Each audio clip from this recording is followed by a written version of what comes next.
Al-Iman TV, sarana penyubur keimanan.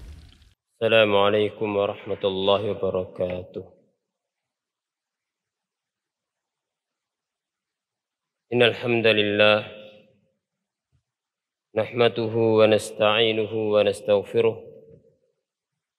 wa na'udzu billahi min syururi anfusina wa min sayyiati a'malina. Man yahdihillahu fala mudilla lahu wa man yudlil fala hadiya lahu.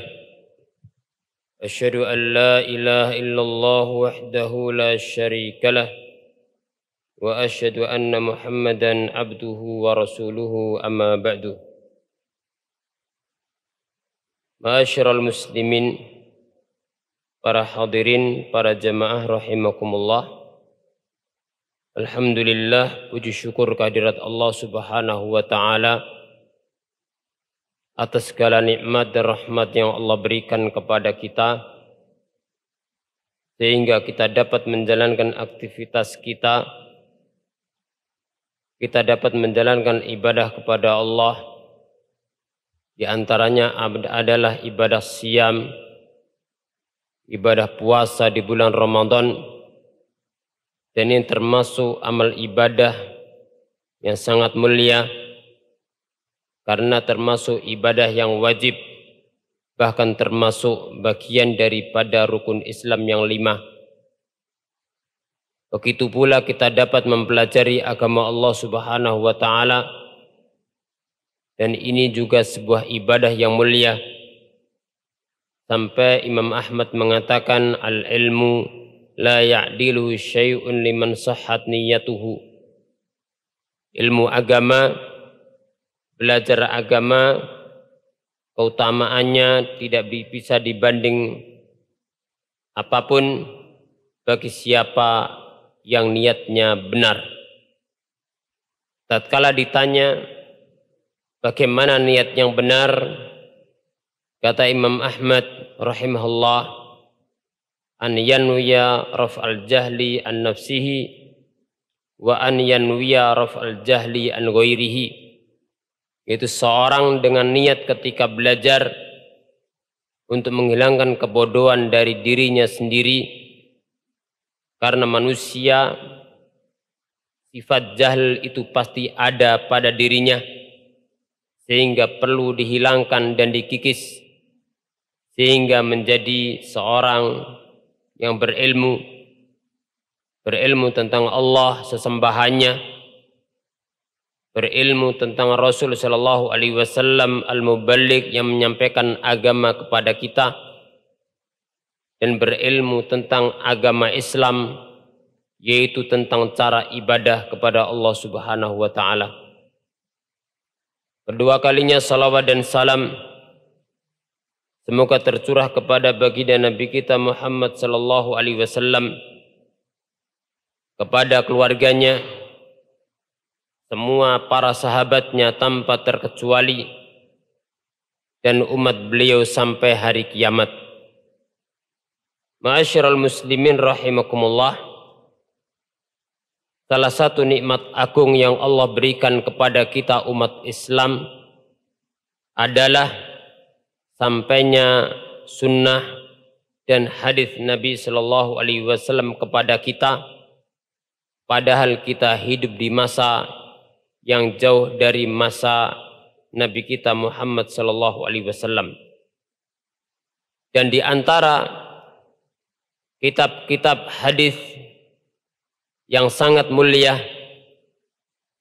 yang mengajarkan kepada kita berbagai macam disiplin ilmu, yang di dalamnya ada akidah, di dalamnya ada ibadah, terlebih banyak mengajarkan kepada kita tazkiyatu an-nufus, pensucian hati.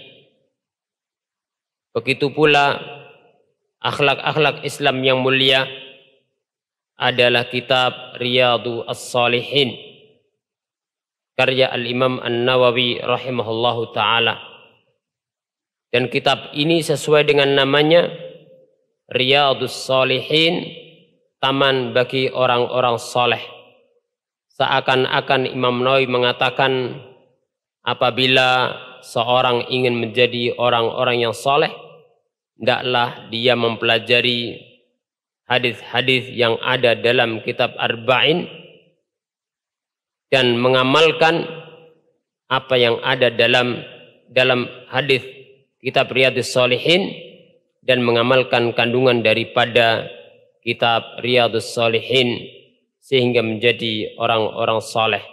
Semoga Allah Subhanahu wa taala memberikan taufik kepada kita untuk menjadi orang-orang yang baik, orang-orang yang saleh kepada Allah Subhanahu wa taala maupun kepada para hamba Allah Subhanahu wa taala.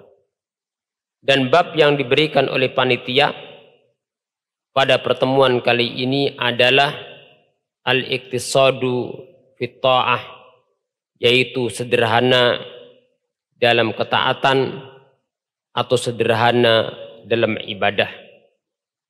Bab ini bab yang sangat mulia sekali yang menunjukkan beberapa hal penting. Yang pertama adalah bahwa bab ini menunjukkan kepada kita akan salah satu karakteristik agama Islam, yaitu sederhana dan kemudahan. Kemudian yang kedua, bab ini adalah salah satu di antara sebab seorang hamba dapat pahala yang berlipat ganda. Sederhana dalam ketaatan merupakan cara untuk mendapatkan pahala yang berlipat ganda. Di dalam kitab Tajridul Ittiba' karya Fadilatu Syekh Dr. Ibrahim bin Amir Ar-Ruhaili hafizahullahu taala, beliau menyebutkan sebab-sebab yang dapat melipat gandakan amal seorang hamba. Di antaranya adalah dilihat dari sisi wajib atau tidaknya. Apabila amal itu hukumnya fardu ain, maka ini lebih mulia dibanding amal yang hukumnya fardu kifayah. Kemudian yang kedua di antaranya adalah dilihat dari sisi amal itu wajib apa sunnah. Tentu amalnya hukumnya wajib lebih mulia daripada amalnya hukumnya sunnah. Kemudian dilihat dari segi niat dan keikhlasan seorang hamba. Apabila seorang dalam beramal dia ikhlas karena Allah dan niatnya murni karena Allah, maka ini menjadi sebab amal itu berlipat ganda. Begitu pula berikutnya, dilihat dari sisi kesesuaian dengan sunnah dan tuntunan Nabi Shallallahu Alaihi Wasallam. Apabila amal seorang hamba semakin sesuai dengan tuntunan baginda Nabi Shallallahu Alaihi Wasallam, maka amal itu semakin berlipat ganda. Begitu pula dilihat dari sisi mudawamah. Apakah amal itu dikerjakan dengan kontinu apa tidak? Semakin amal itu dikerjakan dengan kontinu, dengan langgeng, dengan istiqamah, maka amal itu semakin berlipat ganda pahalanya. Begitu pula dilihat dari segi al-iqtisad, kesederhanaan dan kemudahan. Ini juga menjadi sebab dilipat gandakan pahala, dan ini akan kita bahas. Di samping itu, amal itu berlipat ganda ditinjau dari pelakunya. Semakin seorang hamba tinggi imannya, semakin tinggi ketakwaannya kepada Allah, maka semakin berlipat ganda amalannya. Begitu pula dilihat dari segi waktu. apabila amal itu dikerjakan pada waktu yang mulia, seperti bulan Ramadan contohnya, maka pahalanya lebih berlipat dibanding dengan waktu-waktu yang lainnya. Begitu pula ditinjau dari segi tempat yang ada nas, ada dalilnya yang menunjukkan bahwasanya beramal di tempat itu berlipat ganda pahalanya. Seperti sholat berjamaah di masjid, terlebih di Masjid Nabawi, terlebih lagi di Masjidil Haram, maka berlipat ganda lebih dibanding ibadah sholat di tempat-tempat yang lainnya. Begitu pula amal itu berlipat ganda pahalanya ditinjau dari segi manfaatnya kepada para makhluk. Apabila amal itu manfaatnya kepada makhluk tidak hanya kepada dirinya, maka itu lebih tinggi, lebih berlipat daripada amal yang manfaatnya hanya kembali kepada pelakunya saja. Begitu pula sebab-sebab yang lainnya yang dapat menjadikan amal itu berlipat ganda pahalanya.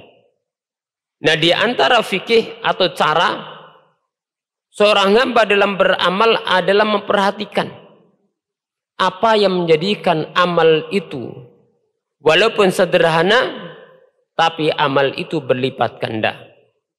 Termasuk Ramadan ini adalah waktu yang sederhana, 1 bulan. Tapi apabila seorang hamba mendapatkan taufik dari Allah untuk maksimal ikhlas dan sesuai tuntunan dalam ibadahnya, mendapatkan Lailatul Qadar saat dia beribadah, maka ini bisa mengalahkan amal selama hidupnya di bulan-bulan yang lainnya. Maka ini salah satu yang perlu diperhatikan dalam dunia dagang. Seorang itu dengan modal sekecil-kecilnya berusaha mendapatkan keuntungan sebesar-besarnya, dan itu dalam ibadah Ramadan bisa diwujudkan. Amal sederhana berlipat ganda, begitu pula beramal dalam waktu yang singkat akan dilipat gandakan oleh Allah Subhanahu wa taala. Ma'asyiral muslimin rahimakumullah. Oleh karena itu perlu kita bahas tema yang tadi dibacakan, yang disebutkan yaitu al-iqtisad, yaitu sederhana dalam ibadah. Satu, karena ini bagian dari agama kita dan keindahannya. Yang kedua adalah bagian dari sebab yang dapat melipat gandakan amal seorang hamba. Saya akan ambil beberapa dalil dari ringkasan Riyadhus Shalihin. Yang pertama adalah firman Allah Subhanahu wa taala. Surat Thaha ayat 1 dan 2. Thaha ma anzalna 'alaikal Qur'ana litashqa. Allah berfirman, Thaha, tidaklah kami menurunkan kepadamu Muhammad Al-Qur'an litashqa, untuk menjadikan engkau celaka. Jadi Allah Subhanahu wa taala meniadakan asyaqa, kecelakaan, dari diturunnya Al-Qur'anul Karim. Berarti mafhumnya sebaliknya, Allah Subhanahu wa taala menurunkan Al-Qur'anul Karim adalah untuk kebahagiaan, adalah untuk kebaikan, yaitu untuk maslahat, untuk manfaat bagi manusia. Karena Allah Subhanahu wa taala berfirman bahwasanya Al-Qur'an ini hudal linnas. Pada dasarnya Al-Qur'an ini petunjuk bagi manusia. Semua mendapatkan khitab supaya beriman dengan Al-Qur'anul Karim. Tapi tatkala yang dapat mendapatkan manfaat dari Al-Quran hanya orang-orang yang bertakwa, maka Allah khususkan hudal lil muttaqin. Al-Quran ini petunjuk bagi orang-orang yang bertakwa. Kemudian al-muallif menyebutkan dalil yang kedua, yaitu surat Al-Baqarah ayat 185. Yuridullahu bikumul yusra wa la yuridu bikumul usra. Allah Subhanahu wa ta'ala menghendaki kebaikan bagi kalian. Dan Allah tidak menghendaki kesulitan bagi kalian. Ini menunjukkan kepada kita salah satu lambang di antara lambang agama Islam. Salah satu sifat di antara sifat agama Islam yaitu al-yusr, itu kemudahan. Dan memang Islam ini secara asalnya adalah al-yusru, kemudahan. Bahkan tatkala ada sebab, maka Allah memberikan kemudahan-kemudahan yang lainnya. Contohnya adalah dalam bab toharoh. Pada dasarnya toharoh itu mudah. Berwudu itu mudah. Tapi tatkala seorang tidak dapat berwudu karena tidak mendapatkan air, atau tidak dapat menggunakan air karena sakit, maka Allah berikan kemudahan dengan adanya syariat tayammum. Ad-din asluhu yusrun wa idza ja'a tari'un ja'a taysir. Islam itu pada dasarnya adalah mudah. Ketika ada sebab, maka Allah berikan kemudahan yang lainnya. Begitu pula dalam pembahasan salat. Salat adalah kemudahan. Bagaimana tidak kemudahan? Satu hari satu malam hanya 5 kali yang wajib. Padahal asalnya Allah syariatkan 50 kali. Khamsuna salatan fil yaum wa lailah. Maka ini sulit, berat. Tapi di antara ciri khas agama Islam adalah menghilangkan keberatan dan kesulitan. Maka dari 50 Allah syariatkan 5 kali sholat sehari semalam. Ini mudah. Tapi apabila ada sebab, Allah berikan kemudahan yang lainnya. Di sana ada jamak, menggabungkan antara 2 sholat, zuhur dengan asar, asar dengan zuhur, maghrib dengan isya, isya dengan maghrib, apabila ada sebabnya. Begitu pula apabila seorang tidak mampu sholat berdiri, dibolehkan seorang sholat dalam keadaan duduk, bahkan dibolehkan dalam keadaan berbaring apabila ada sebab. Padahal berdiri dalam sholat asalnya adalah rukun di antara rukun sholat. Tapi ketika ada sebab, Allah berikan kemudahan. Begitu pula zakat, hanya Allah wajibkan kepada orang yang Allah berikan kelapangan harta yang sampai nisab, dan itu tidak semua hartanya, tapi hanya sebagian kecil. Wa mimma razaqnahum yunfikun, dan dari apa yang kami rezekikan mereka menginfakkan, mereka menzakatkan sebagian.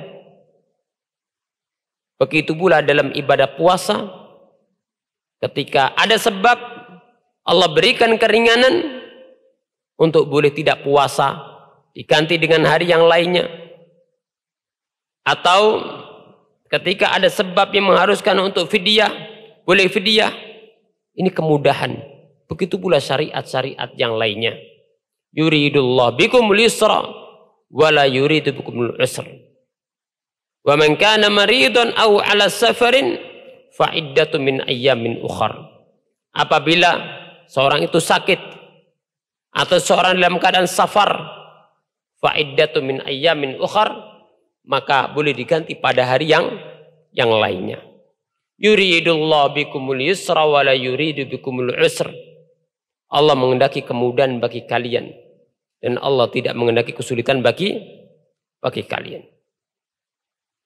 Kemudian disebutkan dalam hadis riwayat Imam Bukhari dan Muslim dari Aisyah radhiyallahu anha, anna Nabiyya sallallahu alaihi wasallam dakhala alayya wa indaha imra'atun.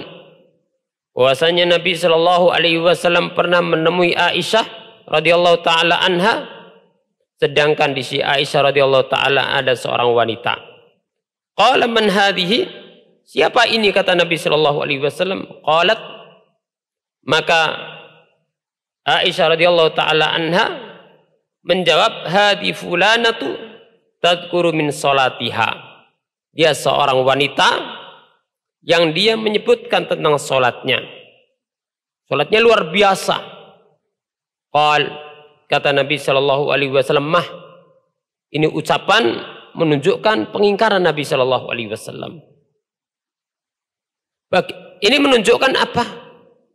Menunjukkan bagaimana perhatian Nabi sallallahu alaihi wasallam dengan umatnya. Dalam ibadah pun tidak dibolehkan seorang beribadah melampaui batas. Jadi Nabi bukan mengingkari sholatnya. Jangan sampai seorang ada mengatakan, loh sholat kok diingkari. Yang diingkari bukan sholatnya, tapi bagaimana caranya dia mengerjakan sholat. Sebagaimana dalam kisah sahabat Abdullah bin Mas'ud dengan Abu Musa al-Ash'ari, sebagaimana dalam riwayat Ad-Darimi, ketika ada kelompok-kelompok manusia, ada orang-orang di masjid yang membuat halakoh-halakoh, ketika satu orang mengucapkan subhanallah sambil menggunakan batu-batuan, yang lainnya juga mengikutinya, ucapkan alhamdulillah 100 kali, ditirukan 100 kali, supaya mengucapkan la ilaha illallah 100 kali dengan dipandu dengan menggunakan batu-batuan. Sahabat Abdullah bin Mas'ud, sahabat Abu Musa al-Ash'ari heran. Ini sepertinya baik zikir, tapi kok cara seperti ini tidak pernah aku melihat pada zaman Nabi Shallallahu Alaihi Wasallam, dan tidak aku jumpai pula pada sahabat. Akhirnya sahabat Abu Musa al-Ash'ari mendatangi sahabat Abdullah bin Mas'ud menceritakan tentang ini. Akhirnya berangkat menemui orang-orang tersebut. Sahabat Abdullah bin Mas'ud mengatakan, ma asra halakatakum, alangkah cepatnya binasa kalian. Ya Abu Rasulullah sallallahu alaihi wasallam lam tabla. Baju Rasul belum usang, artinya belum lama meninggal. Washabu Rasulullah sallallahu alaihi wasallam mutawafirun. Para sahabat masih banyak, masih utuh. Kata orang-orang tersebut, ya Aba Abdurrahman, manuridu ilal khair. Kami tidak menghendaki kecuali kebaikan. Kata sahabat Abdullah bin Mas'ud radhiyallahu taala anhu, kam min muridin khairi la yusibah. Kam min muridin khairi la yusibuhu. Berapa banyak orang mendaki kebaikan tapi dia tidak mendapatkannya. Yang diingkari sahabat Abdullah bin Mas'ud bukan zikirnya, tapi bagaimana caranya dia dalam menjalankan amal yang mulia tersebut. Begitu pula dalam kisahnya Ibnu Musayyib ketika melihat seorang yang sholat 2 rakaat fajar sebelum subuh, ditambah ruku dan sujudnya, diingkari oleh Ibnu Musayyib. Orang tersebut mengatakan, ya Aba Muhammad, ayu adzibuni Allah ala shalah, apakah Allah akan mengadab saya gara-gara sholat? Jawabnya Ibnu Musayyib, la, tidak.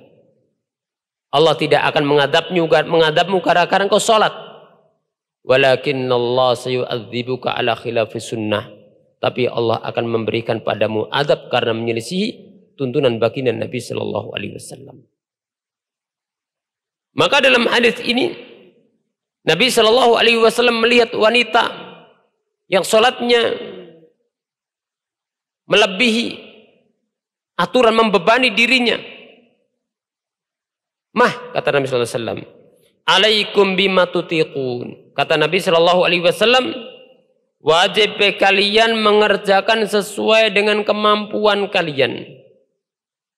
Wa wallahi la yamallullah hatta tamallu. Demi Allah, Allah tidak akan jenuh, tidak akan bosan sampai kalian jenuh dan bosan. An-Nabi Shallallahu Alaihi Wasallam ingin mengajarkan kepada umatnya, jangan sampai seorang itu dia berlebihan dalam menjalankan ibadah, lalu dia bosan sehingga terputus dari berbuat. Kemudian kata Nabi Shallallahu Alaihi Wasallam, wa kana ahabbud din ilai ma dawama sahibuhu alaih.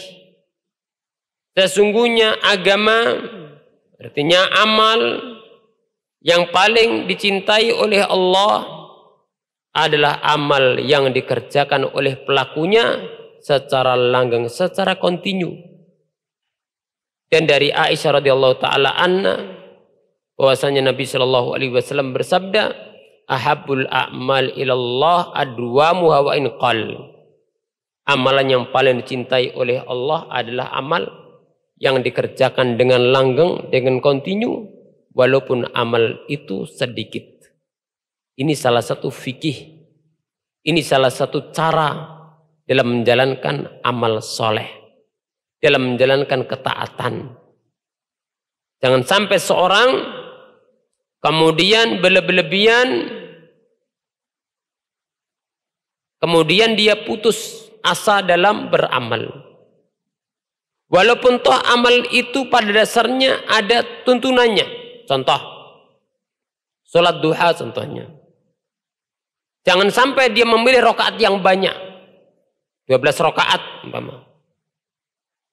Kemudian setelah menjalankan sehari, 2 hari, 3 hari, akhirnya putus selamanya. Bukan itu diinginkan syariat. Tapi lebih baik 2 rakaat.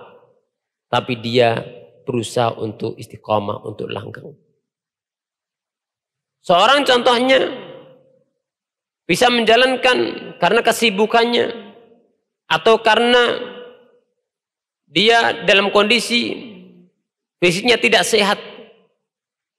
Lebih baik dia sholat witir 3 rakaat umpama. Tapi langgeng daripada mengambil jumlah rakaat yang sempurna. Ini menunjukkan apa? Salah satu kaifiyah, salah satu fikih dalam beramal. Kelanggengan itu dibutuhkan. Kesederhanaan dalam beramal itu dibutuhkan. Karena itu memberikan banyak faedah sebagaimana nanti akan dijelaskan insyaallah. Ma'asyiral muslimin rahimakumullah. Kemudian hadis berikutnya dari Ibnu Mas'ud radhiyallahu taala anhu, bahwasanya Nabi sallallahu alaihi wasallam bersabda, halakal mutanatti'un, celaka orang yang persulit diri. Diulangi 3 kali oleh Nabi sallallahu alaihi wasallam. Kemudian hadis berikutnya dari Abu Hurairah radhiyallahu taala anhu, anna Nabiy sallallahu alaihi wasallam qala, Nabi Shallallahu Alaihi Wasallam bersabda, Innad dina yusrun. Sesungguhnya Islam itu mudah. Tadi dijelaskan agama Islam secara asal mudah. Ketika ada sebab akan datang kemudahan yang lainnya. Akan datang kemudahan yang lainnya. Sehingga kita tidak membutuhkan hawa nafsu kita manusia dengan menghalalkan yang haram, mengharamkan yang halal. Tapi apabila mengamalkan Islam ini ada hal yang dipandang bagi dirinya itu berat, carilah keringanan dari Islam, dari agama ini sendiri. Bukan kemudian dikembalikan kepada hawa nafsu manusia. Dikembalikan kepada akal kita, logika kita, sehingga menolak ayat Allah, menolak hadis Nabi Shallallahu Alaihi Wasallam, menolak ajaran Islam sudah baku dengan alasan Islam kan mudah. Sehingga dengan alasan ini dia merubah syariat Allah Subhanahu Wa Taala. Maka itu bukan kemudahan, tapi itu adalah perbuatan durhaka kepada Allah dan Rasulnya. Perbuatan jahat kepada agama Islam. Naam ad-din yusrun, agama mudah. Tapi kemudahan ini sudah diatur oleh Allah dan Rasulnya. Maka ketika ada sebab, maka carilah kemudahan dalam Islam itu sendiri. Inna dina yusrun, sungguhnya agama itu mudah. Falan yusaddad dina ahadun illa ghalabah. Tidaklah seorang itu mempersulit dalam agama ini kecuali orang itu akan dikalahkan oleh agama.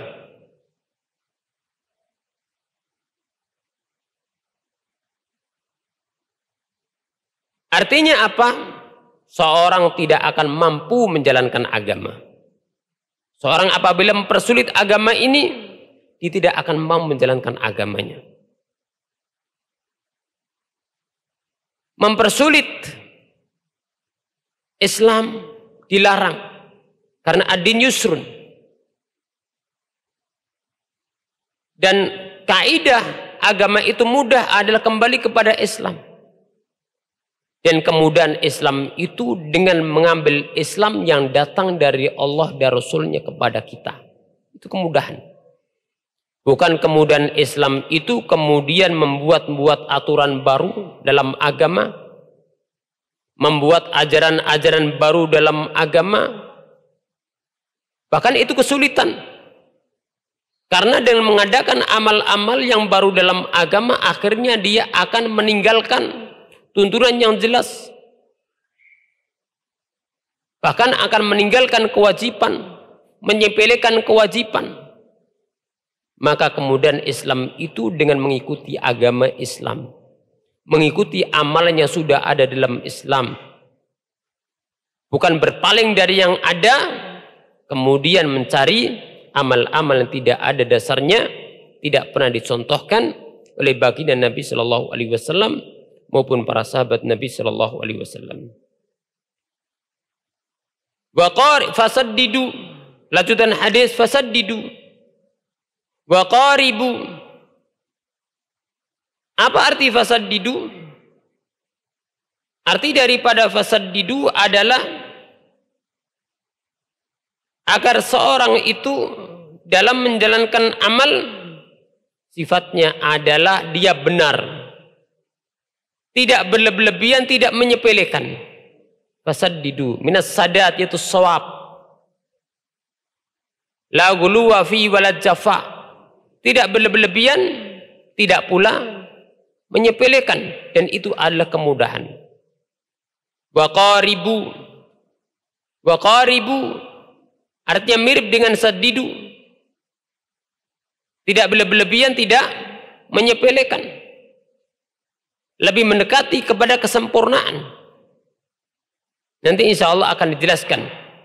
Wasta'inu bil ghadwati war rauhah. Kata Nabi Shallallahu Alaihi Wasallam, mintalah pertolongan kepada Allah dalam beramal bil ghadwati. Artinya adalah sairu awwalin nahar, yaitu perjalanan awal siang, berarti pagi. War rauhah, dan akhir siang, berarti sore. Wadul jatuh akhirul lail, dan mintalah pertolongan kepada Allah dalam beramal dengan akhir malam. Perhatikan, wahada isti'aratun wa tamsil. Ini adalah sebuah isti'arah dan tamsil, yaitu perumpamaan yang artinya ista'inu ala ta'atillahi azza wa jal bil a'mali fi waqti nasyatikum. Mintalah pertolongan kepada Allah untuk menjalankan ketaatan dengan amal-amal soleh pada saat kalian semangat dalam beramal. Tidak dipungkiri seorang itu terasa kadang semangat dalam beramal. Nah, ketika dalam kondisi semangat, dia hendaknya bersungguh-sungguh dalam beramal.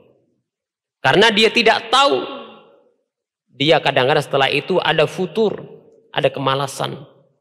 Maka ketika saat dia semangat, kemudian dia melanjutkan semangatnya dalam beramal.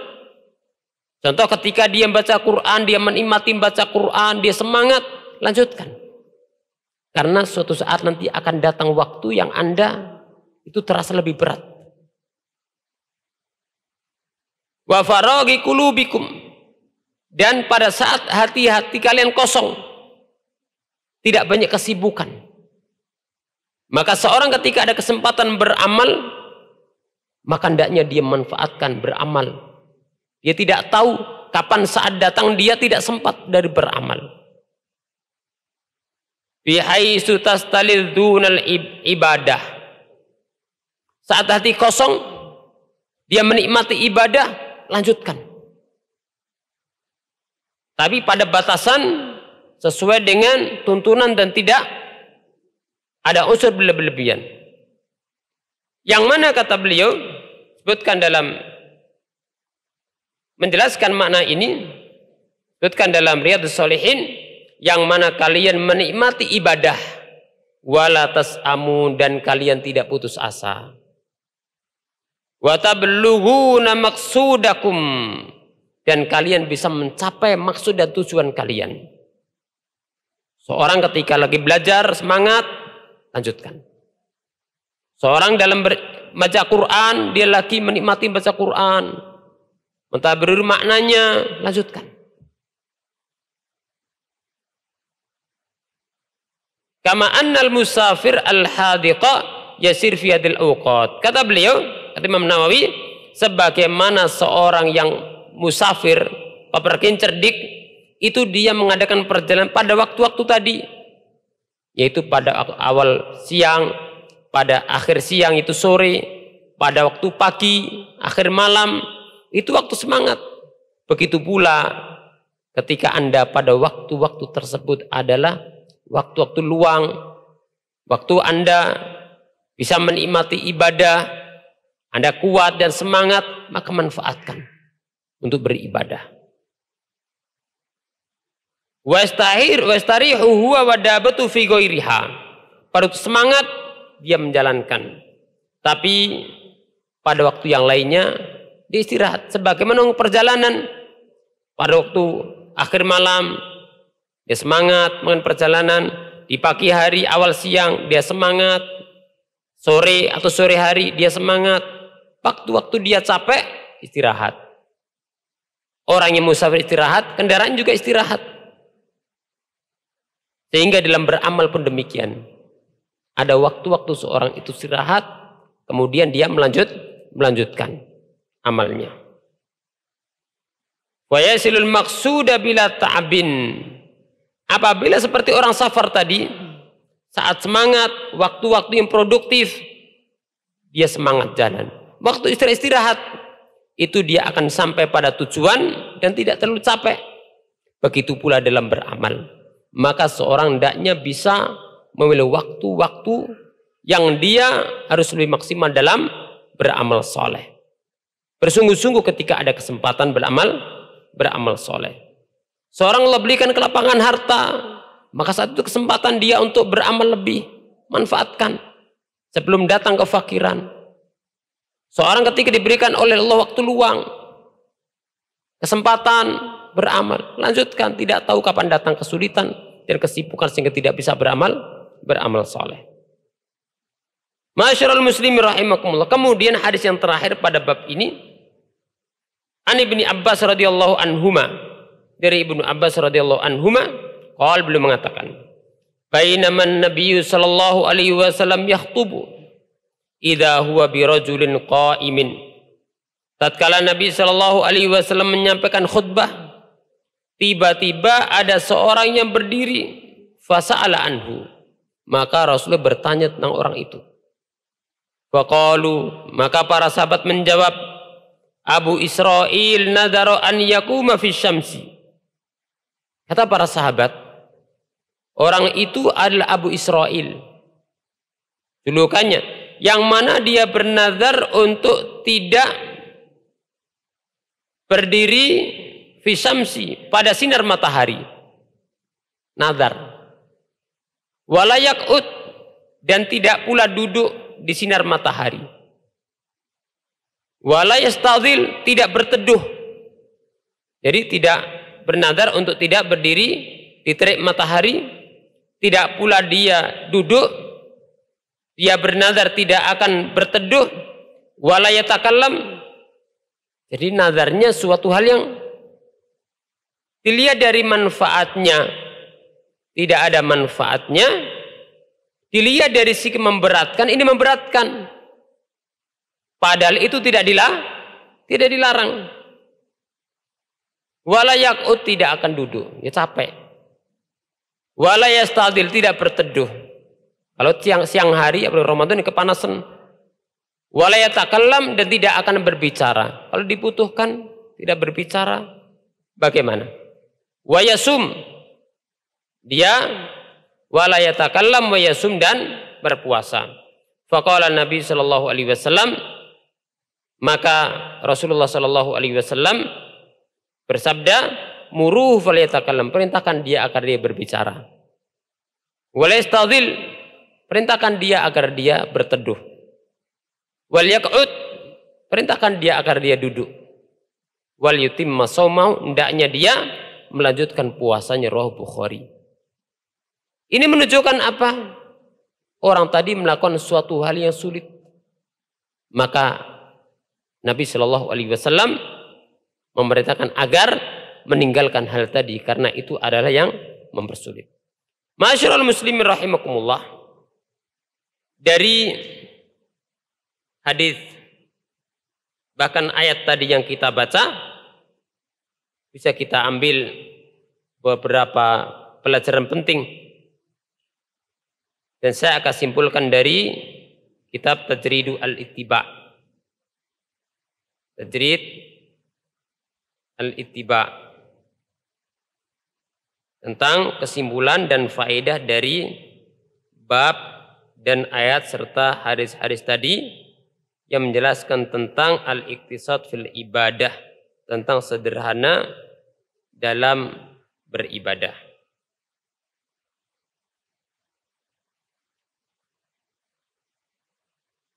Yang pertama,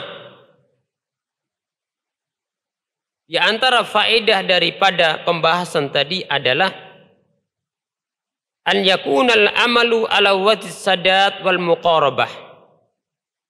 Seorang ketika beramal, ketika beribadah, hendaknya dalam batasan as-sadad dan al-muqarabah. Sebagaimana hadis tadi yang kita baca, fasaddidu wa qaribu. Arti daripada tasdid adalah al-amalu bis-sadad wa huwal qasdu wat tawassutu fil ibadah fala yuqassir fima umira bihi wa la yatahammalu minna ma la yutiquh. Makna daripada sadat, beramalah dengan sadat, artinya adalah hendaknya beramal dengan pertengahan. Dia tidak menyepelekan apa yang diperintahkan, tapi dia tidak menjalankan apa yang dia tidak mampu, artinya di atas kemampuannya. Pertengahan atau wasut. Dan ini bagian daripada ciri khas agama Islam. Wal muqarabah wa qaribu at-tawassut bainal ifrat wa tafrid, yaitu pertengahan antara berlebihan dan menyepelekan. Dan Islam memang din wasati, agama pertengahan. Dalam masalah keimanan, tidak seperti orang Khawarij dan Mu'tazilah, tidak pula seperti orang-orang Murji'ah.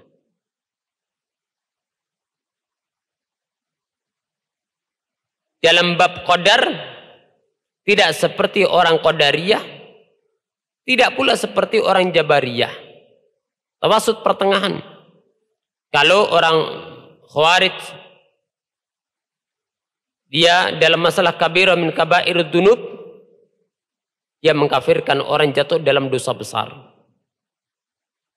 Al-Murji'ah sebaliknya, apabila sudah ada iman, dosanya tidak membahayakan dia sama sekali.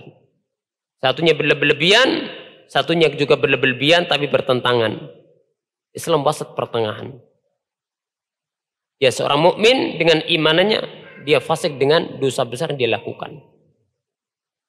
Mukminun naqisul iman, mukmin tapi imannya ada lemah.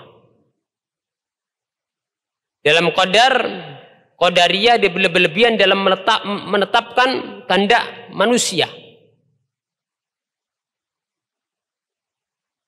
Tapi sebaliknya Jabriyah berlebihan dalam meniadakan kehendak manusia. Tapi Ahlus Sunnah tidak, Ahlul Islam tidak. Itu pertengahan. Manusia punya kehendak, tapi kehendaknya di bawah kehendak Allah Subhanahu wa taala. Wa ma tasyauna illa ayyasha Allah. Apa yang kalian kehendaki kecuali itu dikehendaki oleh Allah Subhanahu wa taala. Begitu pula dalam masalah-masalah yang lainnya. Contoh dalam masalah kufur dan syirik umpama. Sebagian orang ingin meniadakan kamus kufur dan syirik dari Islam. Sebagian yang lainnya bermudah-mudahan dalam takfir, dalam mengkafirkan. Dan menuduh seorang dengan tuduhan kafir. Ahlus Sunnah tidak. Kufur itu ada. Tapi ada besar, ada kecil. Sehingga tidak semua kufur itu mengeluarkan dari Islam. Kufur itu ada. Yang kesyirikan itu ada. Tapi dibedakan antara dia seorang muslim secara asalnya atau bukan. Kalau memang asalnya bukan muslim, maka seperti firman Allah, innal ladzina kafaru min ahlil kitab wal musyrikina fi nari jahannam. Sesungguhnya orang-orang kafir dari orang-orang musyrikin dan ahlul kitab, mereka di neraka jahanam. Al-Quran yang berfirman, Allah yang berfirman dalam Al-Quran. Apa berani kita mengatakan Al-Quran ini tidak boleh dibaca, tidak boleh disampaikan, tidak boleh dipelajari? Dibedakan antara seorang yang asalnya bukan muslim dengan muslim yang jatuh dalam kekufuran. Kalau muslim asalnya jatuh dalam kekufuran, dalam kesyirikan, laisa kullu man waqa'a fil kufri waqal kufru alaih. Tidak semua orang muslim jatuh dalam kekufuran dia dikalahkan kafir. Kenapa? Bisa jadi ada udzur, tidak mengerti dan lain sebagainya. Kemudian dibedakan antara hukum perbuatan dan pelakunya. Contoh, ketika Nabi Shallallahu Alaihi Wasallam menyebutkan kisah dan ada dalam Riyadhus Shalihin bab tobat, kalau nggak salah, mungkin sudah lewat dibahas. Seorang yang kehilangan rahilah kendaraannya dengan berbagai macam harta yang luar biasa, pergi ontanya, kendaraannya hilang semua, dicari, tidak ketemu. Sampai capek, akhirnya putus asa. Akhirnya tiba-tiba datang kendaraan tadi dengan barangnya utuh, tidak berkurang sama sekali. Saking baginya orang mengatakan, Allahumma anta abdi wa ana rabbu, ya Allah, engkau adalah hambaku, aku Tuhanmu. Ini kufur.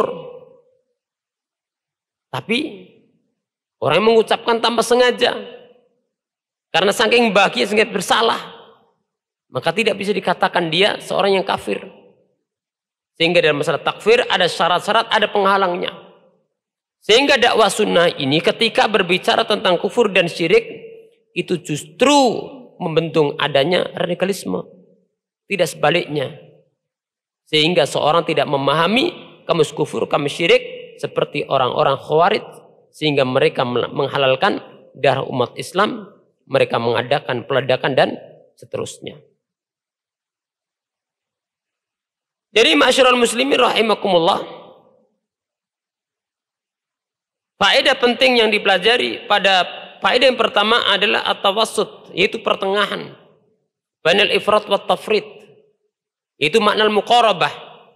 Dan makna muqarabah di sini adalah sama dengan sadat, artinya pertengahan dalam beramal, benar, tidak hulu, tidak jafa, tidak ifrat, tidak tafrid, tidak berlebihan, tidak menyepelekan.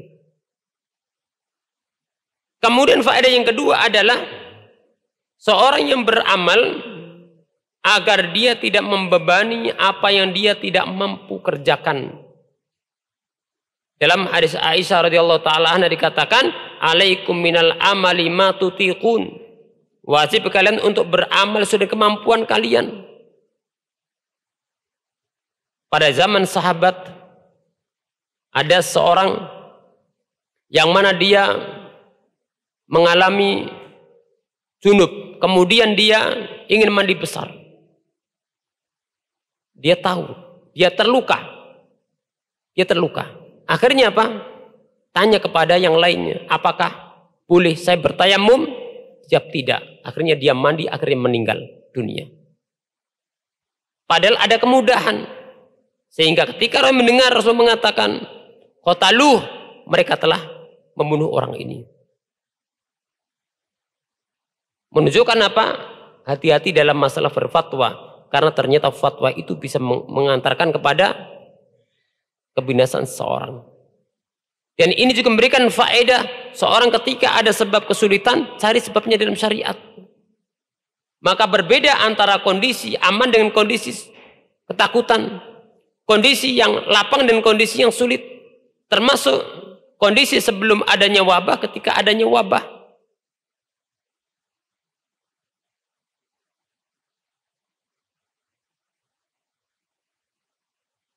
Begitu pula dalam masalah sholat. Pada dasarnya berdiri sholat itu rukun. Tapi ketika ada sebab, jangan dipaksa. Nggak bisa duduk berbaring. Tapi jangan juga kemudian seperti sebagian yang melakukan, dari luar dia jalan cepat duduk, masuk masjid, langsung tiba cari kursi duduk, sholatnya duduk. Nggak benar juga. Kalau dia mau berdiri sholat, berdiri. Karena itu rukun. Cuman ketika umpama gerakan yang lainnya tidak mampu ruku, tidak mampu sujud, dia nanti duduk. Saat dia mampu berdiri, dia berdiri. Saat tidak mampu, dia duduk sesuai dengan kemampuannya. Karena dalam Islam itu adalah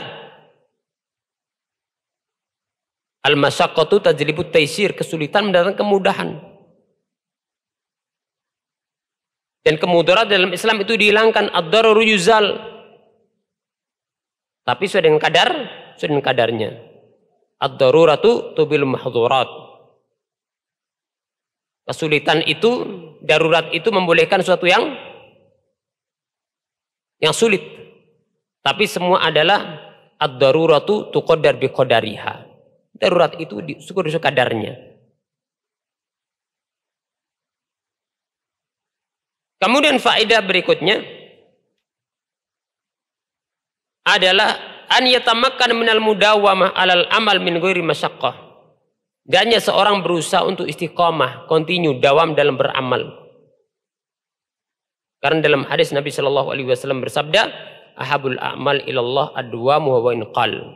Amal yang paling Allah cintai, yang kerjakan dengan dawam, dengan continue, walaupun itu sedikit.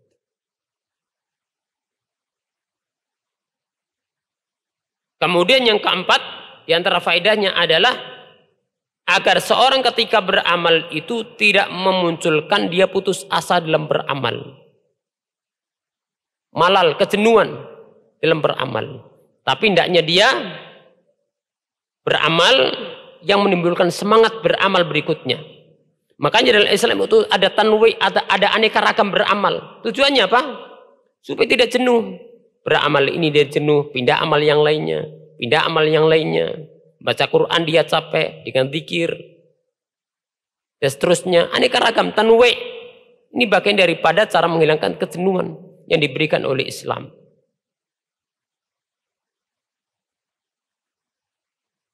Ma'asyiral muslimin rahimakumullah, mungkin ini dapat kita bahas. Mudah-mudahan sedikit bermanfaat. Aku qouli hadza.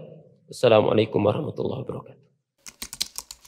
Dukung channel kami dengan like, subscribe, dan aktifkan notifikasi agar kamu tidak ketinggalan video-video menarik lainnya.